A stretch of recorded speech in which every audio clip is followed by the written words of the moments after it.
কেমনে আছেন আপনারা? আশা করি আপনারা সকলে ভালোই আছেন। তো চলেন আমাগো আজ নোয়াখাইলার এক চরম রান্না আপনাকে শিখাই।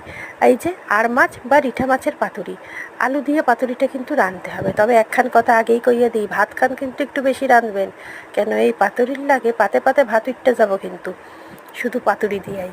তো দেখেই লইছেন মাছখান ভালো করে ধুয়া বাচ্চা লঙ্কা বাটা লবণ আর সরিষার তেল মাইখা ছেড়ে দিছি। তারপরে আলুটারে ঝিরি কইরা কাটতে লইয়া তার মধ্যে পেঁয়াজ রসুন দিয়া লঙ্কা বাটা সরিষার তেল লবণ দিয়া মাখা লইয়া কলা পাতা বিছাইয়া তার মধ্যে আলু দিয়া মাছ দিয়া আবার আলু দিয়া পাতাখান বইটটা গ্যাসের মধ্যে চাপাই দিছি।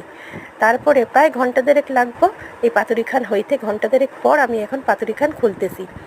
আর এই পাতুরি আর এই গরম ভাত আর তার সাথে যদি হওয়ান লাগে টমেটোর টক, আপনাকে একদিন দেখাই মুখন, তাহলে আর কোনো কথাই হইব না। সকলে কইয়া কবে, আহা কি যে খাইলাম, প্রাণ কান জুড়াইয়া